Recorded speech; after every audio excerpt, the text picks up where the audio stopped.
I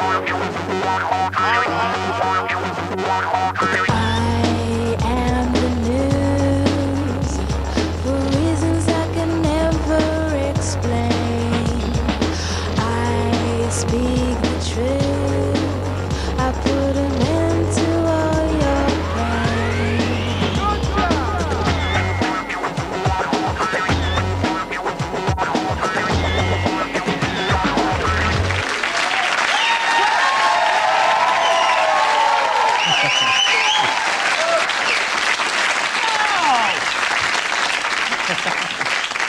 It's Thursday the 1st of October, it's Channel 4, this is the 11 o'clock show, and I'm Fred MacAulay. I'm Brendan Burns. Hello, I'm TV's Iain Lee. Now, I don't know if you watched the gardening show Ground Force on BBC One tonight, but apparently the ratings went up by 3 million when the word got out that the presenter wasn't wearing a bra. 3 million viewers just because the presenter wasn't wearing a bra. Well, if it's got to be done, it's got to be done. So, up 3 million already. There you go. So, October the 1st, International Day of the Elderly, the start of the pheasant shooting season, and the swearing in of the elected Nigerian president. Quite a day in anybody's book. And here in the 11 o'clock show, we squeeze all its news into a single minute. Sir Paul Condon denies that police have a problem with racism, claiming they do it really well. Meanwhile, the BBC deny accusations of silence in the Lawrence family. My son. Sorry, we seem to have lost Mr. Lawrence's sound there.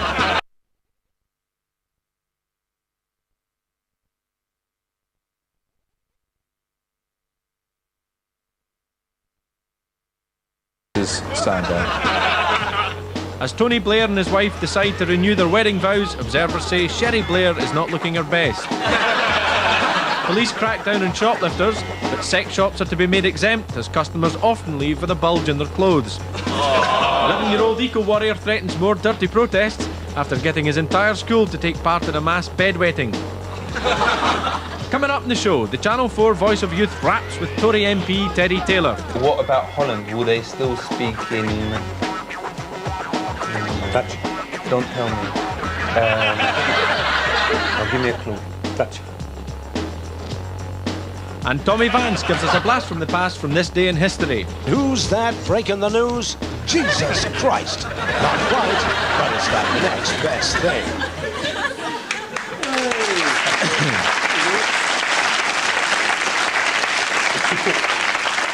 In America today, the clean-up operation after the havoc wrought by Hurricane George has begun in earnest.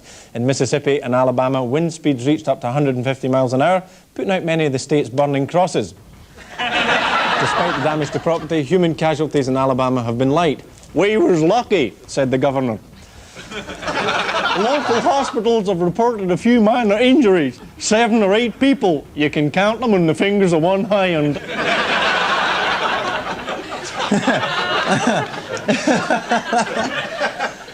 Thank you, Deputy Dog. As for George, it's been downgraded from hurricane to tropical storm. Although, as far as we're concerned, it lost much of its power when we found out that it was actually called George with an S. Not George, no, George. George we could buy. George is rock. George is a mate. George buys you a beer. George serves it to you with a lacy dolly underneath. Are you calling my hurricane a poof? Yes, it twists the other way, if you know what I mean. Hurricanes should be called things like Dave or Steve, but look at the names of this year's storms. Alex, Bonnie, Charlie, that's Charlie spelt E-Y, though you can bet if it was spelt I-E, they'd dot the I with a little smiley circle. Danielle, Errol, Francis, and now George. It reads more like a guest list at a wine tasting. How hard would it be to have names that really scare people into action? Hurricane, my girlfriend's just missed her period.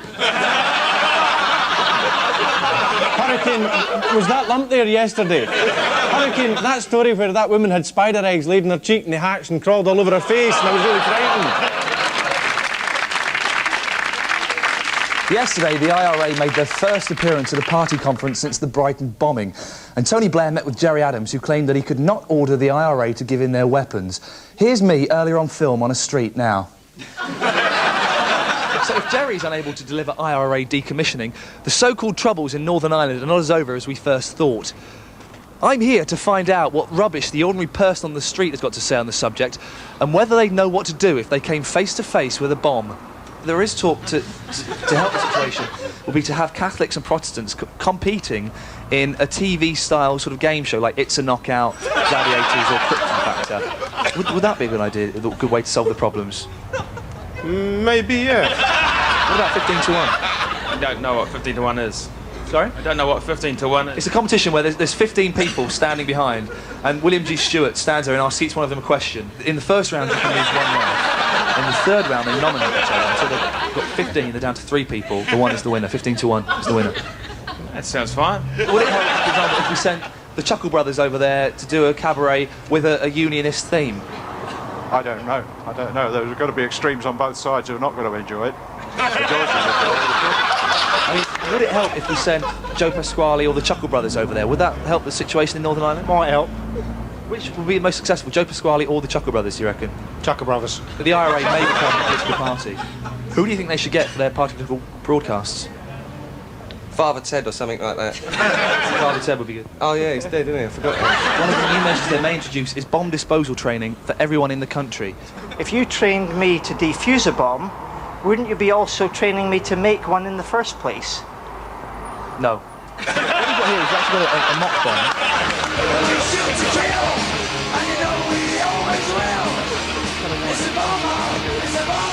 Bang! Let's cut the green. Quickly. 1, yes! That was just in time. That was exactly the right one to do. The green and yellow every time. Now, you've just saved your friend's life, you've saved everyone's lives here, the fruit stall, everything. How do you feel about that? That's quite good, because I'm an electrician, so I'm proud of that. Well, you should have got it right. Well, not really. It's completely different bomb disposal. Bang! This is Iain Lee for the 11 o'clock show.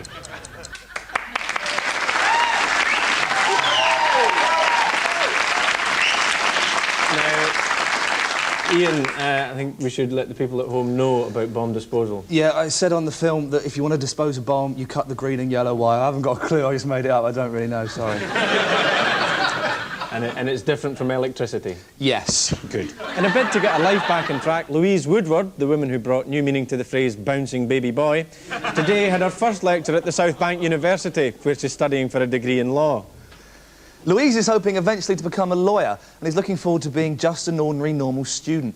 Apparently her first day has been rather difficult. When people asked, "What did you do in your year off?" she had to reply, "I shook a baby to death." At first, Louise's fight to get a place in a law course didn't go too smoothly.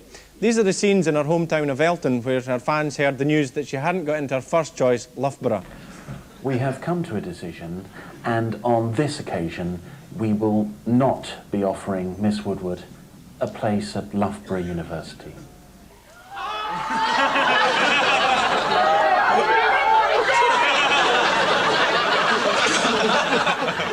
Eventually, she got a place at South Bank University, and at Freshers' Week ball, she vowed to hit the floor with the kids and get smashed off her skull.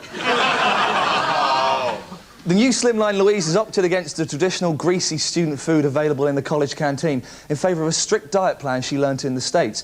It's the one where you have a shake for breakfast, a shake for lunch, and by evening you could really murder something. Good luck to her in her new career. Let's hope she makes a killing in the city. The German government announced this morning that it's melting down €3 million coins because of a design fault. Every day it seems that there is more chaos at the heart of the EU. So let's go over to our European Affairs correspondent, Wim van der Laan, to learn of the latest lunacy that's being sprouted from the mouth of Brussels. Here today in Brussels, the European Commission announced that to be in line with current European practices, each member state must now produce one chocolate bar and one fizzy drink, the name of which is a rude word to another country. The Austrians will produce nip kiss, which I cannot even tell you what it means in my language. And if you British were to come to my country, I would like you to eat shit and die. Then, if you are thirsty, you must now drink from my dirty cock. So, how do you like the taste of that, yeah? Is that true, Vin? Sadly, no. I have been pulling the wool over your bollocks. Then why are you saying this? Because we're Europeans and we hate you British. But I'm not British. I don't have a bowler hat or an umbrella, and I've never been buggered by my headmaster at school. There's time yet, Brendan. This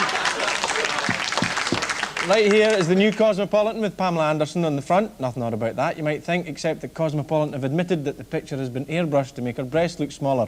And if you look closely, as I have, you'll see for yourself. It's a growing trend. In fact, a number of people are now suggesting that this picture of Anthea Turner on the cover of Tatler has also been doctored in some way. Well, we can settle the issue. The 11 o'clock show has exclusively obtained the original undoctored version of the photo, and here it is.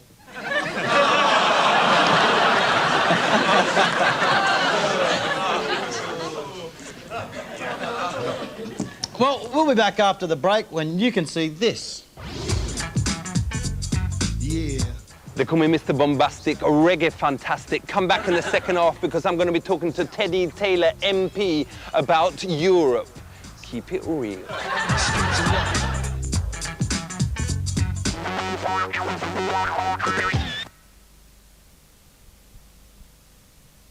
Hundreds of school children stolen by women wearing glasses and brown wax jacket.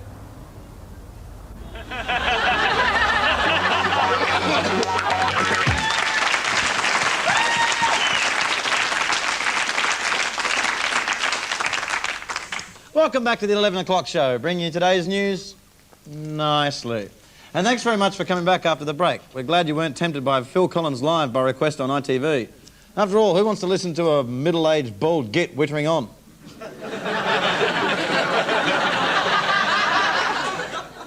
Europe chaos in store. That was the headline on the front of today's Sun, as the Bank of England warned that things can only get worse. But does everybody really understand what European Union will be like? Here to help us figure it out is Channel 4's official voice of youth, Ali G, talking to top Tory MP and Eurosceptic Teddy Taylor. Yeah. You don't stop. It goes out to the crew up top. That's it. Wicked. We is here with Teddy Taylor, MP for Southport, and he is a Tory, and he is talking to us about Europe, because it's time we know about this Europe tin that we're hearing about every day. So who else is in Europe first off? Well, the countries that are in Europe, for example, are countries like Spain, like Germany, like France, like Finland, and you'll find there's some countries, of course, that haven't joined. And the interesting thing is... Most of them is crap countries, though. Well, I don't know if they're crap countries. Some of them are very good countries. Is Jamaica in Europe? Jamaica's not there in the Commonwealth, and it's really Is that sad not because- racialist, though, that they is not... Well, no, they say basically the only countries that can join are European countries. An awful lot of the decisions are made in what's called horse trading. You support me in this one, and I'll support you in this one. What do you mean, with horses? No, horse trading, just basically, look, Ali, I want to get this thing, I don't want a Euro plug. So will you vote with me to stop the Euro plug, and I'll vote with you on something else. And where do the horses come in? The horse might be saying, no Euro plug, and in exchange they'll say, well, we want more money for this, or more money for that, or more power for this. So the horse... the horse is at a meeting? Where? So will it be all right to kill someone like you can do in Denmark? I don't think there's people in Denmark, can you? One of them countries, Denmark or Sweden. Well, Sweden, I don't think they've got lots of murders there, but the only thing is... Yeah, that's the one. So what about the pornos? Would that be still be legal in Amsterdam? Well, it's going to be very difficult indeed, quite frankly, as the borders go down to try and accept a difference in policy. So will I still be able to buy stuff with, you know, dogs and women or whatever in Amsterdam? Is that going to be illegal now? Oh no, that's still, you'll still be able to do that. But the whole question is it going to have the same law for Europe? So we could start getting pornos of that quality coming if the European Council of Ministers decide that the same rules should apply throughout Europe. Aren't there any good things about it, though? Like, I don't know, the ladies, like, everyone knows we've got a lot of mingers here. And, you know, you get some Swedes, whatever, and because they is easier and less frigid than, you know, the English girls. It's far better looking for a girl in Southend, though. Southend and Sea is the place where the loveliest girls are. May I have a look around, man? I must say, it's the nicest place in the world, Southend. No, it's nice, but the girls is not rocking, man. if you want to join Europe, make sure you have a BRIAN, know what you was doing before you throw it all away. Big shout. That long time ago. Teddy T. Well done. Respect.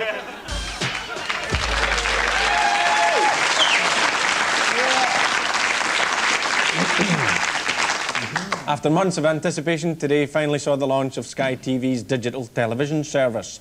Now, viewers lucky or rich enough to have coughed up for a decoder unit will have the choice from a seemingly infinite number of new channels. But just what is digital TV? Well, digital radio has been on air for a month now, and listeners say the sound quality is quite amazing. For instance, here's John Humphreys on this morning's Today programme, and if you listen carefully, you can pick up the most incredible detail. Lord Hattersley was the deputy leader of the old Labour Party. Were things really that different then, Roy Hattersley? I think we're very different as far as lobbyists are concerned. I happen to believe that the Prime Minister is one of the most honest and one of the most sincere. I remember the real magic roundabout. It was wonderful, Dougal and Zebedee and Brian and all of those. Anyway, here's the weather. But will the material and screen match the quality it's broadcasting? The new service will feature channels such as UK Gold 2, which will broadcast leftovers from UK Gold 1. So good news there for fans of Triangle and Tucker's Luck. Do we need so many new channels? We've got our hands on a decoder and a program guide, so we can have a flick through and make our own minds up. 53, what's this, Brendan? This is the... This is the Civ channel. Round-the-clock coverage of sensational Civ action. See popular foodstuff sieved and sorted by the country's leading sievers. Oh, cool, hang on. Try 76. That's the milk shopping channel. Things you get to drink. Now, of course, milk is handily available in several size containers, the most popular being these. Now, this is the full pint version because it's a large full pint, and this is the half pint version, so called because it's roughly half the content of what's in this. Now, John Gaynor from the Milk Marketing Board, these are very popular sizes with the consumer, aren't they? Very popular indeed, particularly the pint. I mean, the pint is the Rolls-Royce of carton sizes. Right. People like the pint not so big and clumsy as something like that would be. They can get their hand around it. Now, you say the Rolls-Royce of cartons, but the Rolls-Royce of bottles has always been this shape. Now, this one is the gold top, so called because it has a gold top lid on the white body, and that always reminds me of the broadcaster Chris Evans, actually. He looks not unlike Bonnie Langford as well. That's true, yeah. But that's one of the great things about milk. It can resemble so many different celebrities. Yes. Brendan, this is a bit dull. Well, how about 96? That's the 3D writing network.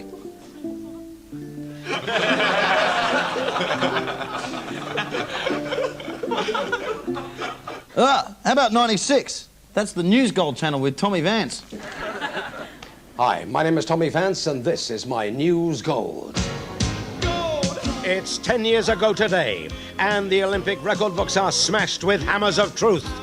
Drug-busted Ben Johnson is banned, but plucky Linford squirts only the purest urine into the tester pots. He's cleared and promoted, but only to second. Nice try, Linford, but next time, why not take some drugs? They make you go fast, like a wolf. And who's that breaking the news? Jesus Christ. Not quite, but it's the next best thing. It's 1978, and it's the Cold War. But no one's colder than Georgy Markov. Why? He's dead. Stabbed by cunning commies with a poison-tipped umbrella. Ouch. But do we care? Only because it's a cool way to die. Is it a bird? Is it a plane? Hey, it's a plane, of course. On this day in 1968, Boeing introduces the biggest jet yet since the dawn of time. They look great, but you wouldn't catch me in one. Do you know how much they weigh? No, nor do I.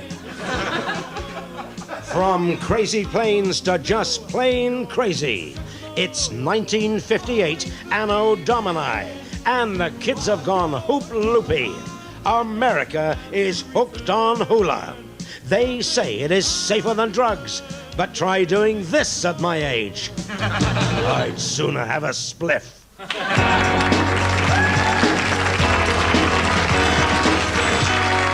now it's time for What the Papers Ought to Say.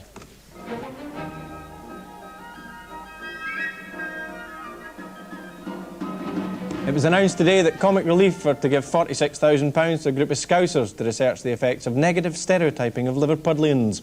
George McCain is quoted as saying in the Telegraph, during the Beatles era, the city tended to be regarded as hip happening. And what he ought to have said was... The night the Beatles made any cash, they left and went to live in Sussex.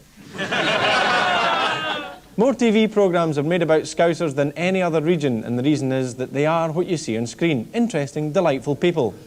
Scousers make cheap extras for TV comedies because you don't have to spend money on tasteless makeup and wardrobe. Liverpudlians complain they are routinely and unfairly portrayed in a bad light. When they're not taking drugs, they're stealing. And when they're not stealing, they're running around with gangsters. And don't forget doll fiddling. But to be fair, the group who has received the money say they do intend to spend the cash on positive propaganda and civic pride, both of which, incidentally, are running in tomorrow's 3:20 at Kempton.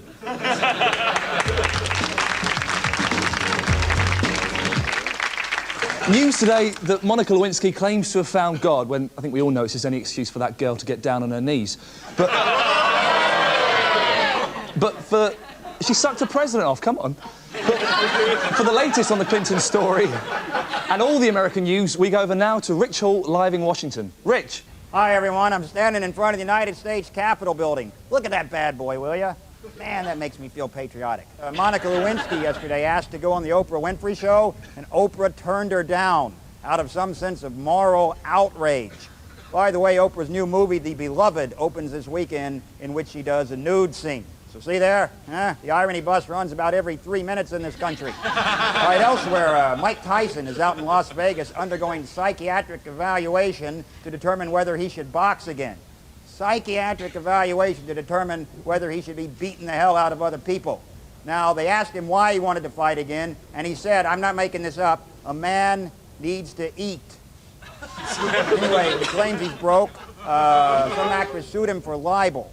Claims that he called her a maliciously manipulative money grabber and sued him. Maliciously manipulative money... You ever seen Mike Tyson talk? I'm pretty sure he didn't say maliciously manipulative money grabber. Might have said malicious there by accident, you know, like with a mouthful of cookies or something, just going, honey, these are malicious. These are great. All right, I gotta go. See you later. Well, it's good to see so many men laughing. Good, hearty British laughs. But how many of you men are laughing on the inside, huh? Not many, according to this report in the Mail today. It says here that British men are the most depressed in Europe, according to the Royal College of Psychiatrists. Of course they are, they live in Britain. Apparently, the primary symptom is, and I quote, a depressed mood. That's very revealing. So, if ever you've sat at home feeling depressed and wondered what's wrong, it's because you're depressed. The Guardian asked sufferer Philip Wood to describe his condition, and he says, I call it my black, heavy overcoat of pain, impossible to take off because the buttons are soldered together. My body aching from all the vain attempts to rip it off. It gets worse. He goes on to say he describes his depression as rather like walking through a vat of treacle whilst being attacked by red-hot darts, fleeting but so painful. Can you imagine how this must feel? Let's ask Iain Lee.